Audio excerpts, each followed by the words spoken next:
فرمایا عائشہ وعدہ کرو مجھ پر نیا کفن نہیں ڈالوگی.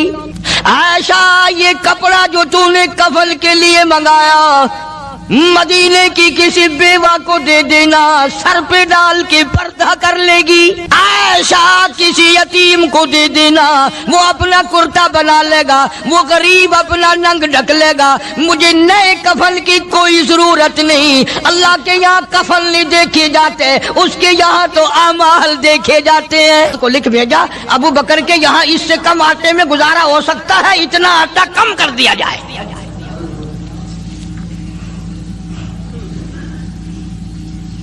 تم کیا جانو ابو بکر کون ہے؟ کبھی کسی بوڑھی نے, کبھی کسی بہو نے, کبھی کسی نے دھی نے کہا کہ آؤ آج ابو بکر صدیق کی نیاز پکاتے ہیں. نظر اللہ نیاز حسین. نبی کے یار کا نام نہ لینا کبھی بھی. امام الانبیاء محبوب کبریا حضرت محمد مصطفیٰ صلی اللہ تعالی علیہ وسلم نے فرما دیا, او لوگوں, امت کے تمام لوگوں کا میں نے احسانات کا بدلہ چکا دیا, سب کے قرضے چکا دیے, سب کے لینے دینے میں نے برابر کر دیے. پر او میرے اللہ, ابو بکر کے احسانات کا بدلہ تو دے سکتا ہے, میں نہیں دے سکتا.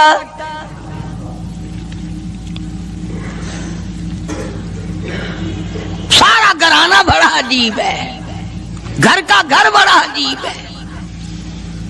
ہجرت فرما کر تشریف لے گئے نبی کریم سب کا جو صلی اللہ علیہ وسلم کی ذات اقدس کے ساتھ تشریف لے گئے. صدیق اکبر کا والد زندہ ہے, ابو قحافہ بوڑھا ہے, آنکھوں سے نابینا ہے, ابھی ایمان نہیں لایا ہجرت والی رات تک, بعد میں لایا ہے. لاٹھی کے سہارے گھر آیا, پتا تو چل گیا نا کہ رات چلا گیا نبی کے ساتھ میرا بیٹا. اور آ کے پوتیوں کو کہنے لگا, کیوں اسما جی دادا جان, میرا تو اپنا خیال یہ ہے کوئی ٹیڈی, کوئی پیسہ, کوئی کپڑا, کوئی غلہ تمہارے لیے نہیں چھوڑ کے گیا ہوگا. باوجود کافر ہوتے ہوئے اس وقت تک ابو بکر کا والد مسلمان نہیں, لیکن جانتا ہے کہ میرے بیٹے کو نبی کی اتنی محبت ہے, وہ اتنا قربان ہے, وہ اتنا پروانہ ہے اور اس قدر جانثار ہے, کوئی شے گھر میں نہیں چھوڑ کے گیا ہوگا. سیدہ اسماء رضی اللہ تعالی عنہا چھوٹی سی بچی ہے صدیق اکبر کی, کہتی ہے کہ میں نے ایک ہیلا بنایا. ہمارے یہاں دیوار میں ایک آلہ سا میرے والد نے بنا رکھا تھا, اس میں پیسے رکھتے تھے, تو میں نے وہاں یہ مٹی کے ٹوٹے ہوئے برتنوں کے ٹھپ پر ڈال دیے اور اوپر کپڑا ڈال دیا.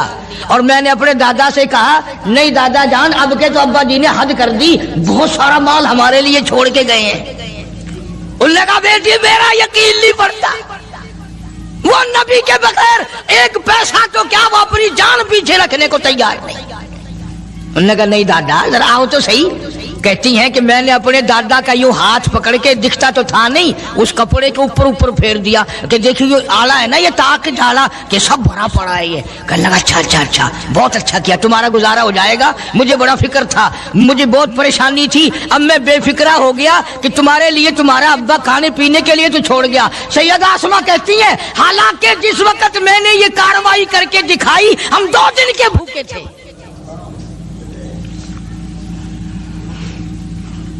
ہزاروں روپیہ جتنا بھی مال تھا گھر میں, جب نبی کے ساتھ گئے سارا پلے باندھ کے لے گئے,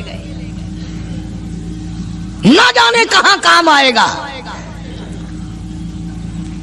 یہ وہ سیدہ اسماء رضی اللہ تعالیٰ عنہ جس کا حال یہ ہے سارا دن کھجوروں کی گٹھلیاں اکٹھی کرتی ہے, شامن کو ہامن دستے میں کوٹ کر شام کو پانی میں گھول کر پی جاتی ہے, ساری رات مصلی پہ کھڑی ہو کے قرآن پڑھتی ہے.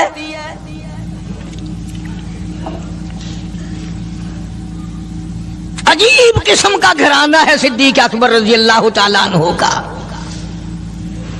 غربت نہیں تھی, سارے کا سارا قربان کر کے غربت بنا دی.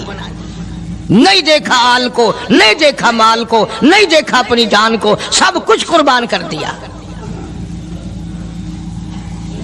امام الانبیاء محبوب کبریا حضرت محمد مصطفیٰ صلی اللہ تعالی علیہ وسلم نے اس قدر رفاقت جوڑی، اس قدر یاری بنائی کہ کبھی بھی الگ نہیں ہوئے۔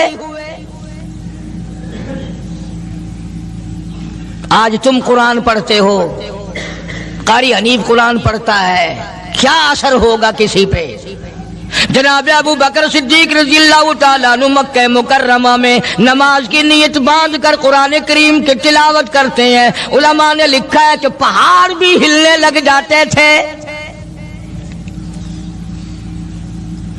اور کافروں نے نبی پاک سب کہہ دو صلی اللہ علیہ وسلم سے شکایت کی کہ اپنے ابو بکر کو کہو یہ رات کو قرآن زور سے نہ پڑھے، ہمارے بیوی بچوں پہ اثر ہوتا ہے، ہمارے بچے مسلمان بننے کے لیے تیار ہو جاتے ہیں، ہماری عورتیں قرآن سن کر کفر چھوڑ کر مسلمان بننے کو تیار ہو جاتی ہیں، ابو بکر سے کہو یہ آہستہ قرآن پڑھا کرے۔ یعنی اس کی زبان میں اس قدر تاثیر تھی اور اس قدر اللہ تبارک و تعالیٰ نے خوف رکھا تھا، جو صدیق کی زبان سے قرآن سنتا تھا مسلمان بننے کے لیے تیار ہو جاتا تھا۔ آج ہم قرآن پڑھیں، حدیث پڑھیں، کچھ بھی پڑھیں، اثر نہیں ہوتا۔ کیسے ہو؟ ہمارے یہاں دلوں میں جگہ ہو جبھی تو بات بنے۔ اس لیے قرآن کریم کہتا کلا بل ران علی قلوبہم ما کانوا یکسبون، گناہ کرتے کرتے، حرام کھاتے کھاتے اس قدر دل کالے ہو گئے، اب قرآن کے لیے، دین کے لیے، ایمان کے لیے گنجائش کوئی نہیں، اندر گنجائش ختم ہو گئی، سارا دل بھر گیا۔ فرمایا کلا انہم عن ربہم یومئذ لمحجوبون، ہرگز ایسا نہیں جو لوگوں کا خیال ہے، دین ان کے خیالات پہ نہیں چل سکتا۔ جناب ابو بکر صدیق رضی اللہ تعالیٰ عنہ بیمار ہیں، آخری وقت قریب ہے، اللہ اللہ۔ سیدہ عائشہ صدیقہ رضی اللہ تعالیٰ عنہ کے ہاتھ میں نیا کپڑا دیکھا، بیٹی کے ہاتھ میں نیا کپڑا دیکھا، صدیق اکبر رضی اللہ تعالیٰ عنہ نے فرمایا بیٹی یہ کپڑا کیسا ہے؟ عرض کی ابا جان کفن کے ارادے سے منگوا لیا ہے، نہ جانے کس وقت ضرورت پڑ جائے گی، مجھے خطرہ ہے، اندیشہ ہے، آپ کا آخری وقت ہے، میں نے کفن کے لیے کپڑا منگا لیا ہے۔ اللہ اکبر۔ ناراض ہوئے، فرمایا عائشہ وعدہ کرو مجھ پر نیا کفن نہیں ڈالو گی۔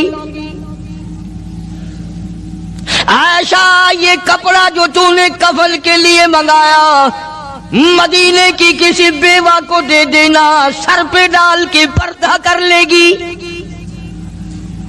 عائشہ کسی یتیم کو دے دینا، وہ اپنا کرتا بنا لے گا، وہ غریب اپنا ننگ ڈھک لے گا، مجھے نئے کفن کی کوئی ضرورت نہیں۔ اللہ کے یہاں کفن نہیں دیکھے جاتے، اس کے یہاں تو اعمال دیکھے جاتے ہیں۔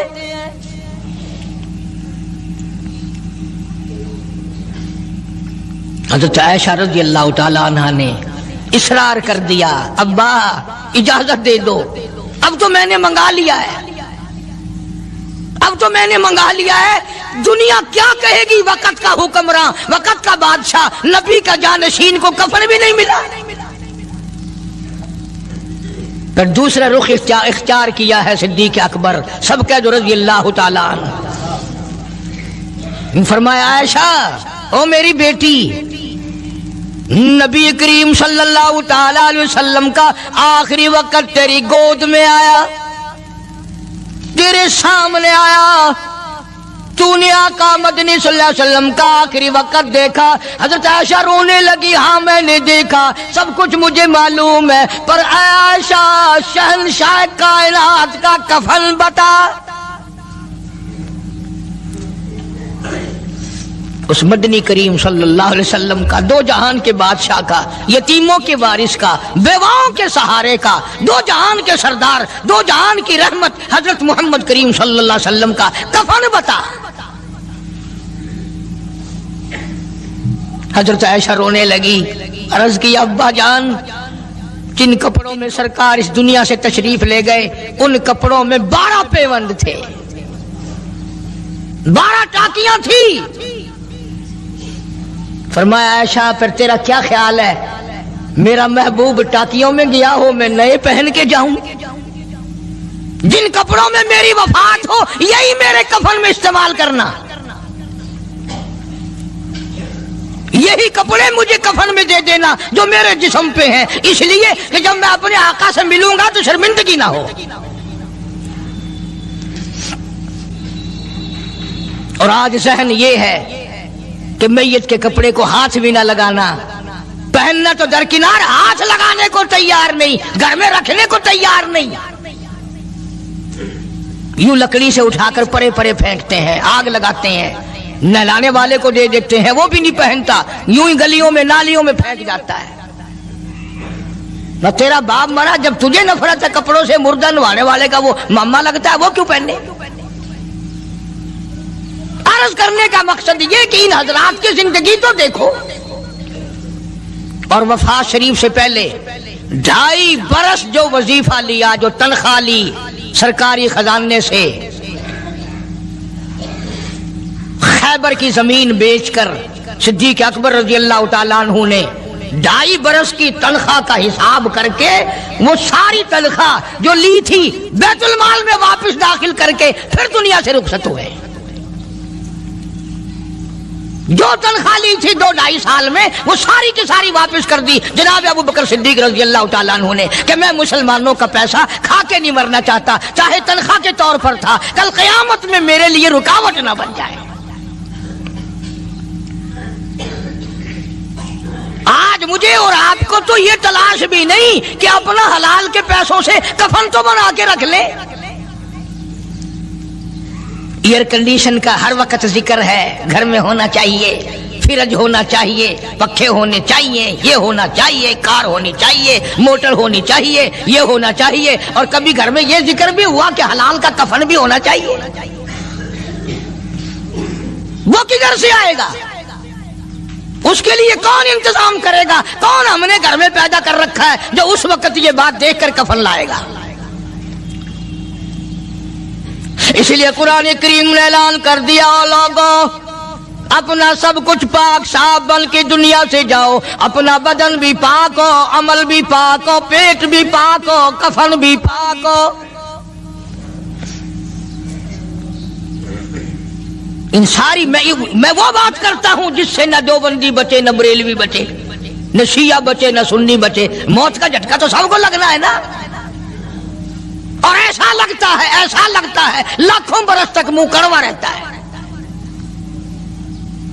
جناب صدیق اکبر رضی اللہ تعالیٰ عنہ نے وہ تنخواہ جو لی تھی ساری زندگی میں وہ بھی بیت المال میں واپس کر دی، اور تمام کے تمام لوگوں کے حقوق چکا دیے۔ باقی جو بات رہی وہ سیدھی کمتر مرحوم کہتا ہے، اجاں صدیق دا اسلام تے قرضہ بقایا ہے، اجاں صدیق دا اسلام تے قرضہ بقایا ہے، جتا جس دے ہاتھوں اس آخری زمین دسایا ہے، وصولی دا نہ چنتا نہ لکھوایا صحابہ نے، مدنی کریم صلی اللہ تعالی علیہ وسلم کے جانثار، نبی کا یار، نبی کا وفادار، ہر وقت کا ساتھی، اسی غم میں رہتا ہے۔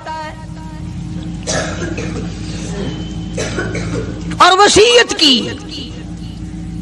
کہ مجھے غسل دینا، میرے انہی کپڑوں میں دفن کرنا، اور فرمایا میرا جنازہ اٹھا کر حجرے مبارک کے سامنے لے جانا، حجرے عائشہ کے سامنے لے جانا، توجہ کرنا، نیند نہ کرو۔ اور یوں فرمایا نبی پاک صلی اللہ علیہ وسلم کی جہاں قبر شریف ہے، حضور کا حجرہ ہے، روضہ ہے، دروازے پہ کھڑے ہو کر آواز لگانا، کالی کملی والے صدیق آ گیا ہے۔ فرمایا اگر اجازت ہو تو اندر دفن کرنا، اور اگر اجازت نہ ہو تو جنت البقیع میں لے جانا۔ علماء کہتے ہیں کہ جب میت کو جا کر کے روضہ اقدس صلی اللہ علیہ وسلم کے سامنے رکھا اور آواز لگائی تو دروازہ خود بخود کھل گیا اور آواز آئی دیر نہ کرو محبوب کو محبوب سے ملا دو.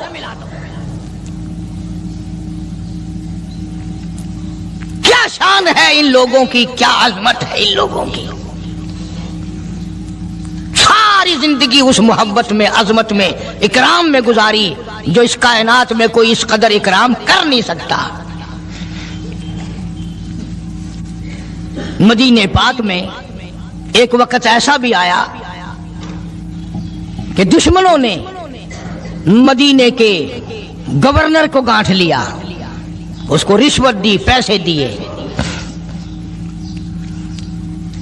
اور کہا کہ ہمیں اجازت ہونی چاہیے, ہم روضہ اقدس کو کھود کر ابو بکر صدیق اور فاروق اعظم کی لاشیں نکالنا چاہتے ہیں یہاں سے.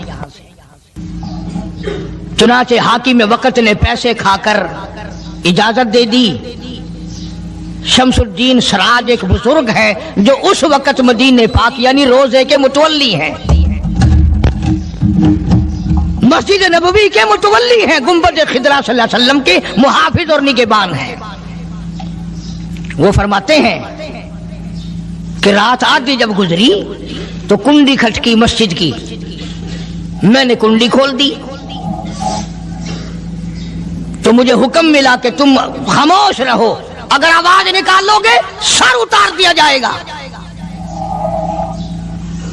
ایک آدمی اندر داخل ہوا, دوسرا داخل ہوا, تیسرا آیا, کسی کے ہاتھ میں کسی, کسی کے ہاتھ میں گنتی, کسی کے ہاتھ میں ٹوکری, کسی کے ہاتھ میں تسلا مٹی اٹھانے والا, سب کے سب یوں لے کر داخل ہو رہے ہیں.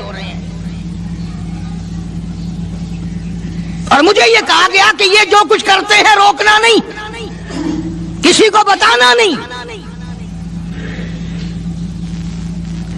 شمس الدین سراج بزرگ رحمت اللہ علیہ کہتے ہیں وہ جب 40 کے 40 اندر داخل ہو گئے, پچھلے نے مجھے اشارہ کیا دروازہ بند کر دے, اب کسی اور کو اندر نہ آنے دینا. وہ اللہ والا کہتا ہے مجھے بتا تو دیا گیا تھا دونوں جلیل القدر صحابہ حضرت شیخین کی بے ادبی کریں گے, قبر کھود دیں گے, ان کی میت نکال لیں گے. فرماتے ہیں میں نے دروازہ بند کر دیا, میں سجدے میں گر گیا, مولا اور میرا بس نہیں, میرا کوئی چارہ نہیں, میری حکومت نہیں, میری فوج نہیں, میرا لشکر نہیں, میرے پاس توپ نہیں, میرے پاس لشکر نہیں. او میرے مولا میں نے سنا ہے جیسے نبوت کا محافظ تو ہے, اسی طرح صدیق کی صداقت کا, فاروق کی عدالت کا بھی تو ہی نگہبان ہے. مولا میری موت بھیج دے, میں نہ دیکھوں. شمس الدین سراج بزرگ کہتا ہے کہ اللہ کا حکم ہوا, میں نے بھی دعا تو کی تھی رو رو کے, میرے دیکھتے دیکھتے, توجہ کرنا لفظ سمجھو, میرے دیکھتے دیکھتے مسجد نبوی میں زمین پھٹی اور بمے ٹوکریوں کے, بمے سامان کے 40 کے 40 کو زمین نگل گئی. اللہ تم سب کو مدینہ پاک جانا نصیب فرمائے. وہ جو قالین بچھے ہوئے ہیں نا, کسی پرانے عرب سے اب بھی پوچھ لینا, لمبا کالا کالا نشان لگا ہوا ہے, یہ نشانی ہے کہ وہ کالے جو تھے نا اندر کے کالے, وہ سب یہاں کا رکھ ہوئے ہیں. یعنی خدا صدیق اکبر کا, فاروق اعظم کا, نبی کے یاروں کا اتنا بڑا محافظ ہے, جو بدنیت سے آئے تھے ان سب کو زمین نگل گئی.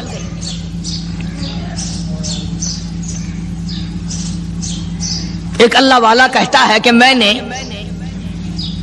مدینہ پاک میں حاضری دی اور حضور کریم صلی اللہ علیہ وسلم کے روضہ اقدس پہ سلام پڑھا, اور میں صدیق اکبر کے موضع شریف کے سامنے کھڑا ہو کر سلام عرض کر رہا تھا, پڑھ رہا تھا.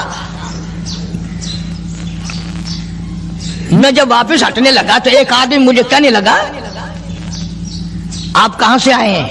اس نے بتایا کہ میں فلاں جگہ سے آیا ہوں. کہ آپ بڑے نیک آدمی معلوم ہوتے ہیں, بڑا اچھا سلام پڑھ رہے تھے, تعریف اچھی کر رہے تھے, میرے یہاں کھانا کھانے چلو. اللہ والا کہتا ہے کہ میں اس کی باتوں میں آ گیا کہ چل بھائی, مدینے کا آدمی ہے, مدینے کا آدمی ہے, دعوت کر رہا ہے, انکار کروں تو سنت کے خلاف. انہوں نے کہا چل بھائی, لے گیا. اور وہاں جا کر ایک مکان میں اس اللہ والے کو بند کر کے کوٹڑی میں اس کو زنجیروں میں باندھ کر اس کی زبان کاٹ دی. تو نے صدیق کی اتنی تعریف کیوں کی؟ اور پھر چھوڑ دیا کہ جا صدیق سے ٹھیک کرا کے دکھا. وہ پھر مسجد نبوی میں آیا.